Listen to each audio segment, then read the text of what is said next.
Are we haters of Yerushalayim?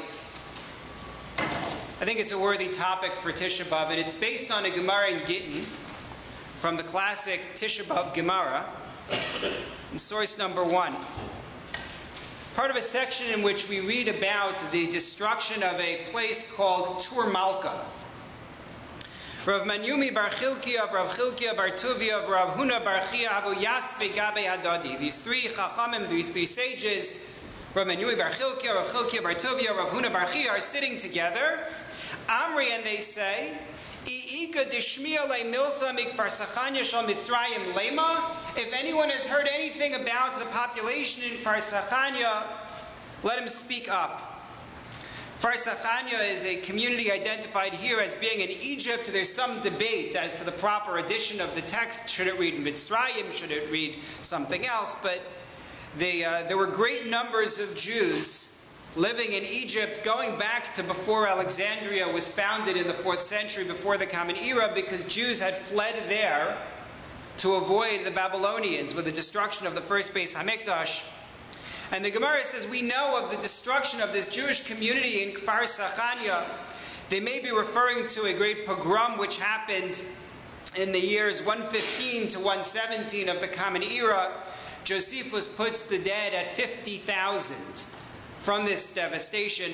So they want to know, can you tell me something about the people of Kfar Sachania? And so we get 2 stories, 3 stories. I put it in the brackets in the translation, but then Amalei Abaye Rabbi Yosef. Abaye says to Rabbi Yosef, they're so righteous, the population of Kfar Sachania, based on the stories that he hears about them. If they were so righteous, why were they punished? The assumption is that if they were destroyed, it was because they had done something wrong. We know that the Gemara is filled with different explanations for why people suffer, but Abaye's presumption is they must have sinned. What was it? Amar le mishum deloi abul al Yerushalayim. He says it's because they didn't mourn for Yerushalayim. It's a very strong statement, and very hard for me to understand. Because after we've read 3 stories about how wonderful they were, and the stories tell of people who were concerned about justice, people who were devoted to righteousness, how could they fail to mourn for Yerushalayim? Mela, somebody nowadays, 2,000 years later, fails to perceive what we've lost. They could be accused of a little bit of foolishness, perhaps. They could be accused of some stubbornness, but it's understandable. But how could someone in the 2nd century of the Common Era fail to understand and fail to grieve? So you could give the answer that Rav Yaakov Moshe Lessin gave. Rav Lessin was the Mashgiach Ruchani at Yeshiva University decades ago. He was the father-in-law of Rav Victor Miller. And he says they didn't mourn on their level. Meaning for who they were, they should have mourned much more, and they didn't. You could suggest that, but I'd like to suggest 3 more approaches, each of which has its own meaning for us. The first approach, as I put it on the sheet, is insensitivity. Not being sensitive to what was happening and to what its impact, in fact, would be for them. I brought you in source number 2 the introduction to the Gemara regarding Tisha B'Av, the Gemara in Gittin, where Rabbi Yochanan quotes the passage from the book of Mishlei, Ashrei Adam mifached tamid umakshe libo yipol bera'ah. Fortunate is someone who is always afraid. One who hardens his heart will fall into evil. And he says that refers to the Jews who didn't realize what the ramifications of their actions would be. Whether that refers to the Jews in the story of Kamsa and Bar Kamsa, or the further stories that play out in the Gemara, the Jews living in Kfar Sachania think they have it all. And they don't realize how destructive the loss of Yerushalayim will be for them. Take a look at source number 3. The Maharal says it. It's not my own idea. The Maharal writes, Ki mikoach habracha shahaya sham lo haya lahem rak simcha. Because they had such blessing, they had a community with everything you could want. They had shiurim, they had batei din, presumably they had restaurants, they had everything. And so they said, you know what, we'll get by. They had only simcha, only joy. Ulefichach av kasher roya lehisabel al Yerushalayim lo hayazeh. Even when they should have mourned for Yerushalayim, they didn't have it. That's the Maharal's explanation. We know that the destruction of Yerushalayim had a grave impact on the people of Kfar Sachanya. Because even though the Gemara here portrays Kfar Sachanya as a place of tzaddikim, of righteous people, we find elsewhere in the Gemara in Avodah Zarah that it becomes a place of minim. It's a place where early Christianity takes hold and Jews are drawn into this Avodah Zarah, the idolatry of Christianity. That's what happens to Kfar Sachanya. You want to know the end of the story? That's how it plays out. This problem of failure to recognize what's going on, failure to be sensitive, is not one that stops with Kfar Sachanya. Take a look, please, at Rav Yaakov Emden's words in his introduction to Tish in source number 4.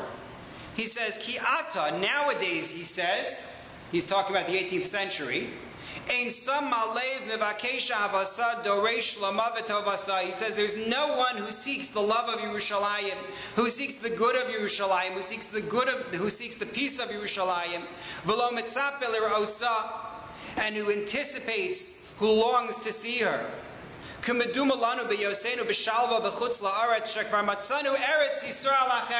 it appears to us where we are living outside of Israel, we found another Yerushalayim. And he says that's why we suffer. And he goes on. In the interests of time, I'll skip it, but you have it here on your sheet. That's one possible explanation. And we see it, frankly, in our own day. When I was in my years as a shul rav, I can't tell you how many times I received shilos from people who wanted to know, can I go to this circus? I know it's the 3 weeks, but the circus is in town, and how can I miss it? Yeah, questions about, can I go to this celebration, or maybe we can make this party, and what if we just do it in this way? It's part of a failure to be sensitive. And then a second possible approach. I'm jumping to the back of the sheet. I'm going to come back to the one that I wrote there as approach number 2. But the second approach is jealousy. Jealousy of Yerushalayim. The Kutim classically were identified, the Samaritans were identified as haters of Yerushalayim going back to the days of Ezra. I brought it in source number 8 from the Rambam. They were jealous because they weren't given authority, they were not given power. The Maharsha says the same problem is seen in Kfar Sachanya in source number 9. He says, "Lefisha hayu anshe Yerushalayim yadam al sha'ar ayaros bekama devarim bechachma ubaliyasan laregel." He says, the hands of the people of Yerushalayim were over the other cities, were upon the other cities in various matters, in wisdom and aliyah laregel, going to Yerushalayim for the holidays. Therefore there was hatred. People hated them. I have to admit, this is a hard idea for me to wrap my mind around. The idea that someone would say, I would hate Yerushalayim because in Yerushalayim you have sages and yeshivas, and because we have to go there for Yom Tov. Hatred seems like a very strong word. But that's what he suggests. The people said, you know what? We're glad to be rid of such authorities. We're glad to be rid of such a central city. If they're gone, now we are better off. We don't like people who are in authority. We don't like having a city that lords it over us. So that's a second suggestion. I wouldn't make the suggestion myself. It seems very strong. But that's the Maharsha's suggestion, and frankly it resonates for us as well, not in terms of Yerushalayim, but in terms of the feelings that we have sometimes towards figures who are in authority and the resentment that we can develop towards them. But the third approach that I'm going to bring is, for me, just speaking of for myself, the one that hits closest to home. We have all sorts of explanations throughout the Gemara for why Yerushalayim suffered. Why the Beis HaMikdash was destroyed. Right? What's the classic explanation we hear about the second Beis HaMikdash? Sinas Chinam. The classic explanation for the first Beis HaMikdash, If you take a look on your sheet in source number 5, the Hebrew is on one side, the English is on the next, we get a whole raft of other explanations. Rabbi Avo says, Bishvil shebitlu kriya shma shachris v'arvis. They didn't say Shema on time in the morning and in the evening. Rav Menuna says, Shebitlu batinoko shabeis rabban. They didn't devote their children to study, they took the children out of school. Ula says, Shelo hayalem boshes panim zeh mizeh. They didn't have shame before each other. Rabbi Yitzchak says, Shehushvu katan v'gadol. They didn't treat the great with respect. Rav Amram Breder of Shimon Bar Abba quotes of Shimon Bar Abba quotes of Ichanina, Shelo hochichu zeh zeh. They didn't rebuke each other. Rabbi Yehuda says, Bizu bat talmidei chachamim. They scorned the Torah scholars. Pasku mimena anshe amana. Rava says that people of standing, trustworthy people disappeared, and so on and so on and so on. In source number 6, you see in Bava Metzia, they wouldn't go beyond the letter of the law. The Gemara is filled with explanations for what happened to Yerushalayim and what happened to the Beis HaMikdash. It was because of this, and so on. And these are needed, because these lessons teach us attributes we need to seek, but they come with great peril. Because sometimes we as human beings are tempted to look for the reasons that people suffer. Ethical reasons, halachic reasons, moral reasons, practical reasons, not as a means of correcting wrongs, but as a means of absolving ourselves of guilt for not helping. So sometimes it'll be, this person comes to my door and says he wants me to give him tzedakah. Why? Because he has 12 children and he's learning in Kollel and he's just realized he doesn't have the means to marry off his children. Is there a little part inside me that says, well, who asked him to have 12 children? Is there a little part inside me that says maybe he should get a job? One might be justified in making such arguments in the abstract. But God forbid to make such an argument about a particular person. To say when someone else is in need, when someone else is suffering, well, he had it coming to him. Or he should have planned ahead. It's a human thing to do, to make ourselves feel better by indicting another. But it's a terrible, terrible thing to do to an actual person. If you take a look at source number 7, Rav Shlomo Kluger, the famous Rav Shlomo Kluger of Brod, had a grandson. His grandson was also named Shlomo Kluger, and he became a Rav, so he ends up being Rav Shlomo Kluger as well. And he lost both of his parents early on, one right after the other. And this is taken from the eulogy that he gave for his father. You can find it online on HebrewBooks.org. They have the work Siach Shlomo, which includes that and other writings. He says, Amnam kol ze yitachein b'em yikra lo la'adam prati ason hanogeya rak el atzmo u'besaro az kol asher yiras Hashem nosesa b'kirbo mechuyav lahatzdik olav es hadinu l'varech ala ra kamo ala tova. He says, if a person suffers something himself, if I have my own pain, my own tragedy, so yeah, it's appropriate for me to say to myself, what did I do wrong? And it's appropriate for me to indict myself and to do tshuva, to say there's a reason why this happened to me. Achen shod vashever im yikru v'yasayu al ish val b'nei adam yachad, az ein leha'ish hahu af ki pigei hazman nichasu bo yeser mi b'zulaso, l'argias u'chol val yetzer lo b'tzaras hacherim. But he says, if suffering happens to a person and to others, then that individual, even if he suffers worse than others do, is not entitled to calm himself and avoid feeling the pain of others.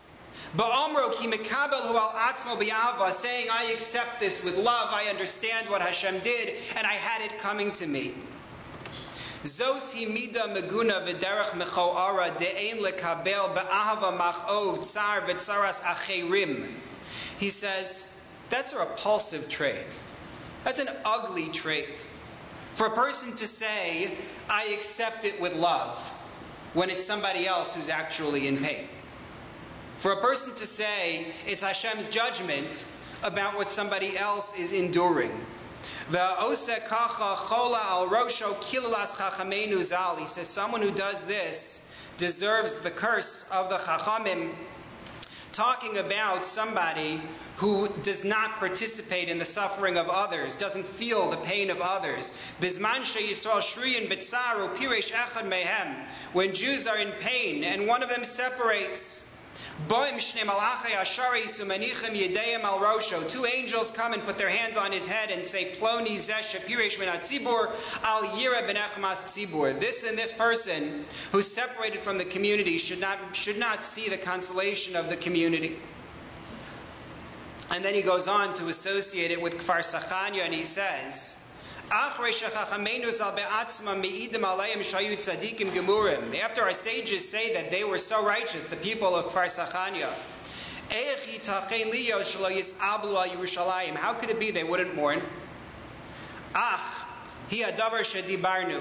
We say he says they felt it along with everybody else. They felt the pain of the loss of the Beis Hamikdash. But because they were so righteous, they tried to calm the storm within themselves. To rise over their pain and sorrow. And to say, well, I accept it with love. And that's why they were punished.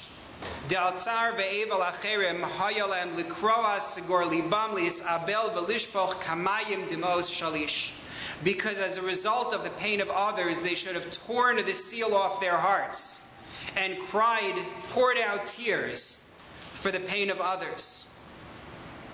The calculations the Gemara makes, Yerushalayim was destroyed, the Beis Hamikdash was destroyed because of this sin or that sin, are appropriate in order to teach us lessons about our conduct.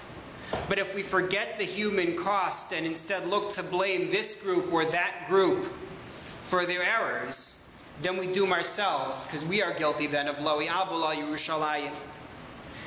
3 lessons then.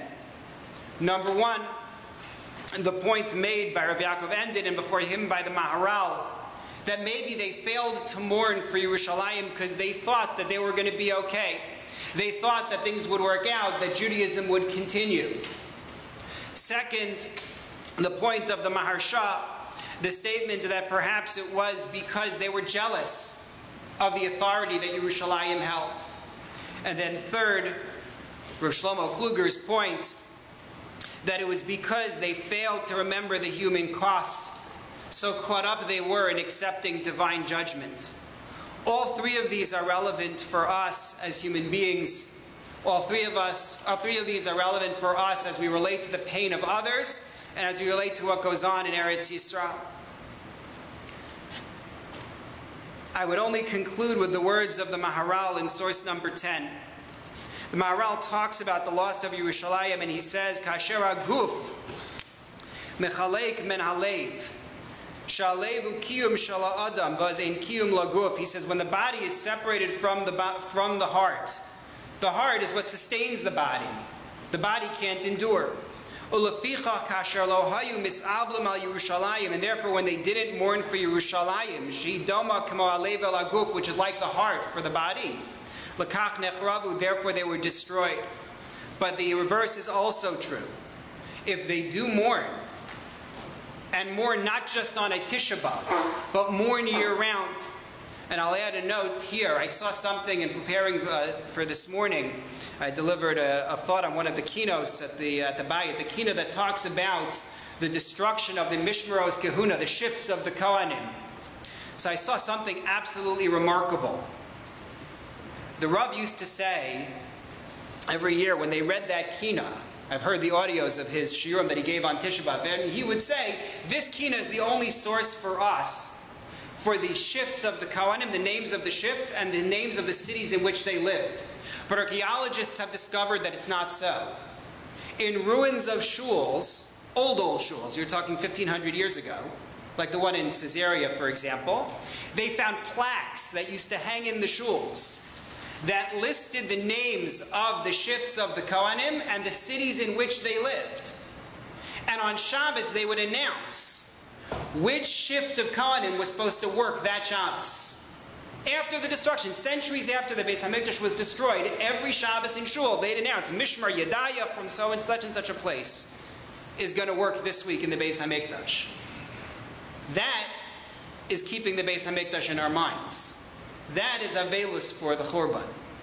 If we mourn like that, if we keep it in us, to feel the loss and to feel the pain that it inflicted, the deaths of so many thousands and tens of thousands and hundreds of thousands, these massacres that Jews have felt down through the centuries, then God willing we will merit Nechmas Yerushalayim, the consolation of Yerushalayim as well.